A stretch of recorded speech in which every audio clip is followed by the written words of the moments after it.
Hello, Stampers. Good morning. I'm so excited to be on and sharing with you this absolutely stunning project. I am blown away by this. It is gorgeous.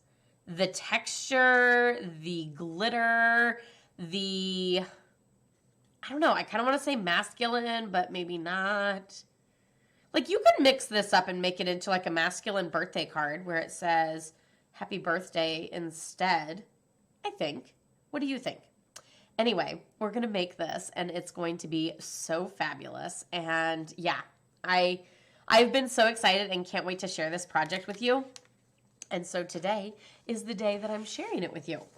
So we are using, I am actually super in love with the In Colors Evening Evergreen and Soft Succulent. I'm going to be so sad when those leave, and I can only hope that Stampin' Up! Brings them back or something. I don't know, because they're just amazing and so fabulous together, too. So with this piece of Soft Succulent, I actually embossed it. You could use lots of different embossing folders for this. You could use just a general texture one. I use the Fern, which doesn't really, if you think about it, it doesn't really go. Ferns and evergreens, no. But it's so subtle in the background, and it looks fabulous. At least I think so. So, and a lot of people always ask me which side to use. There is really no right or wrong. This one is very indented, and so is that one. But this one is super fabulous, popped up.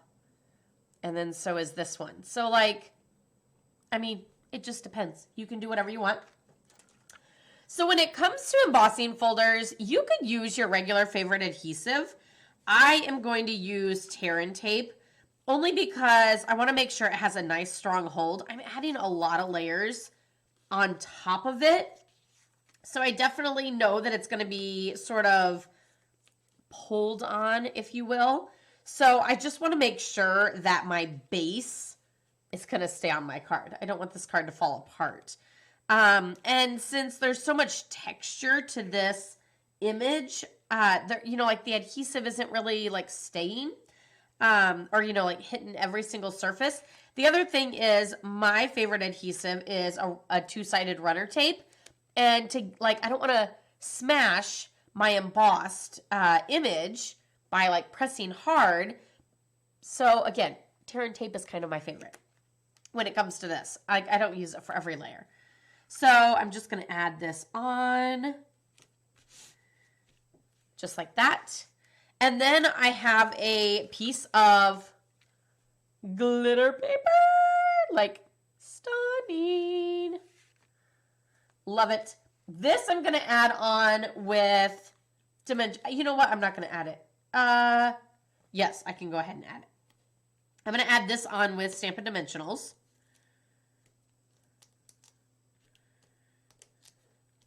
Too many Stampin' Dimensionals, let's be honest.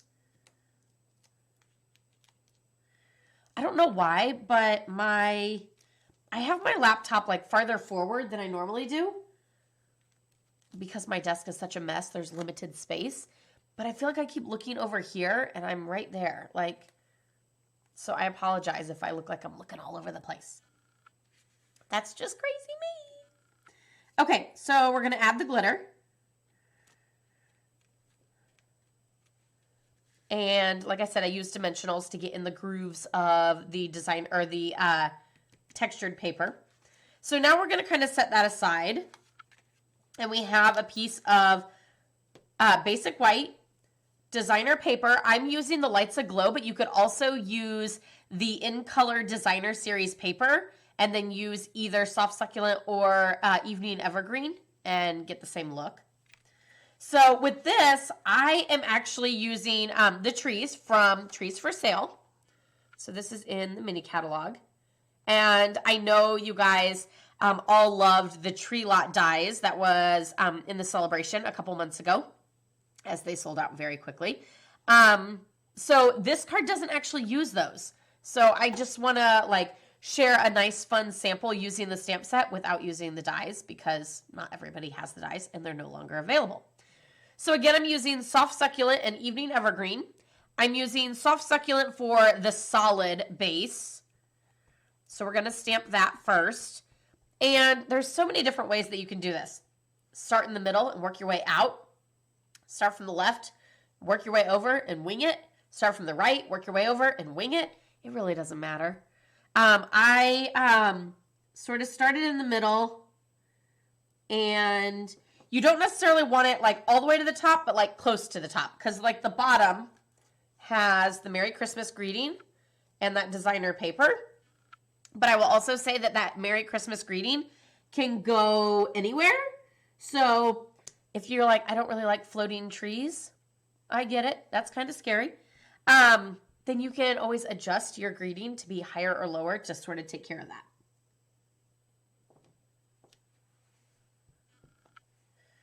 And I'm just varying the heights of these trees just so they don't look like they're perfectly straight across.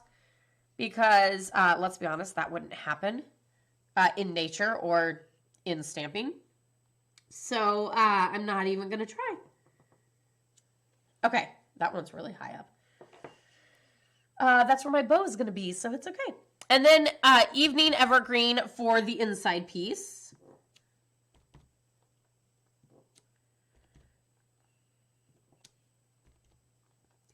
How is everyone doing today? Can you believe it's November? I'm not ready for the holidays whatsoever. Like, I don't even have 50 Christmas cards done, and I normally like to be done before Thanksgiving. And I don't see like a giant chunk of time that I have carved out to get them done. But I don't know, maybe once I sit down and count how many I have, then maybe I do have 50. Do you like how I said that? I didn't say sit down and work on them. Once I sit down and work on them, I'll be done in no time. No, I said once I sit down and count how many I have. Okay, so then I just added the designer paper on the bottom. So we're kind of like starting from the top, working your way up.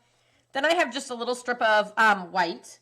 The awesome thing about the little strip of white is that I have a ton of scrap strips of white. So if I mess up, I just grab another strip.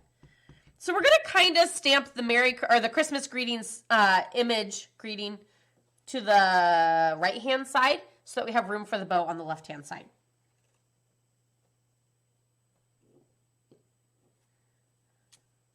Ta-da! This greeting is really funky and hard to stamp straight, I think, because the H and the G's are so apart that like you want to stamp straight, but then you feel like you have to stamp high to get the G's to show. But then you don't want to stamp too high because then it looks like awkward that it's stamped really high, but you don't want your G's to fall off the bottom of the paper. I know. So now I can add this, like I could add this low and have my trees all over. I could also do it really high up and have all my trees look level. No floating trees.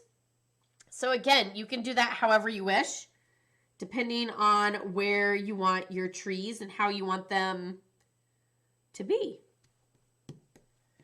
So I kind of did mine medium, not all the way up and not all the way down. So like this guy looks like he's kind of floating a smidge. So does this guy.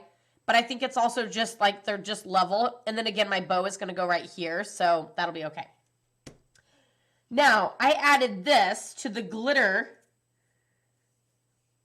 My tear-in tape is all out. Oh, no.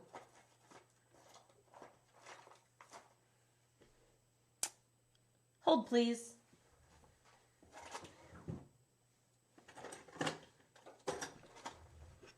Extra bin to the rescue. Yay! Okay. So I'm going to add tear-in tape to this because it's going to go on the glitter. And I really want the glitter to hold this layer on. Because the glitter's, you know, kind of chunky. It doesn't come off, which I love. It's safe glitter. That's what I like to call it. I call Wink of Stella safe glitter too, because loose glitter is just not safe. It's not. Prove me wrong. You can't. Okay, so we're going to layer this on. And then I have this, I want to say it's called like window pane, but I also think that that sounds weird. Is it called window pane? It's Evening Evergreen Ribbon. And I'm doing bunny ears. So I'm wrapping around that first finger of mine. Pull out my fingers from the loops, and now I have 2 bunny ears. Hop, hop, hop. Okay, so now I'm going to tie that into a knot.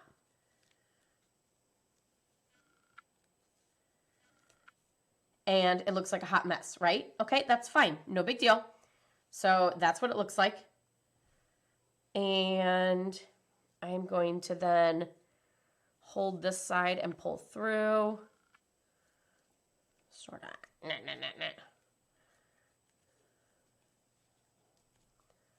Just like that. And now we have our perfect bow. So I'm going to add that with some mini glue dots. I'm just going to do like 3. And I sort of did like a triangle pattern, because then it's going to kind of go down the tails of the ribbon, and I can kind of like make it do that. So I definitely use adhesive to make my ribbon look a certain way, or to be in a certain area. Like, don't fling up here, stay down here. Glue. Boom. Just like that. Trim our tails.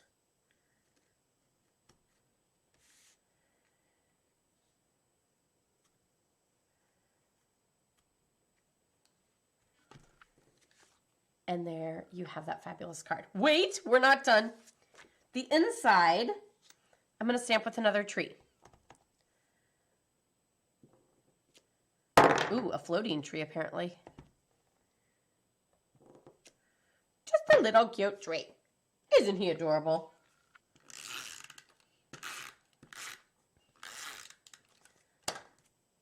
And this goes on the inside. Did anybody else get nervous that I was going to open this up into that ink pad? I was nervous. You know what? We're going to stamp the envelope too. No naked envelopes, as I have a stamp friend named Betsy who says that all the time. And when you call it that, then you're like, oh, I need to stamp it. Because, like, who wants to be mailed naked? Not me. There we have our cute card. Super cute. Who else is loving this as much as me? I feel like I'm kind of going over the top, but I really do love this card. It's so cute. So I used the Trees for Sale stamp set, which is available in the mini catalog. And it is super, super cute. Love it. So don't forget, it's a new month, so that means there's a new free designer series paper of the month, which is the Subtles Collection designer series paper.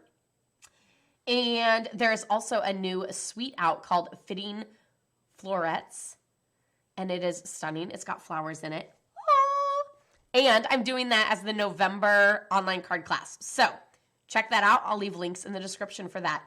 Until next time, I'll see you guys later. Love, hugs, and prayers.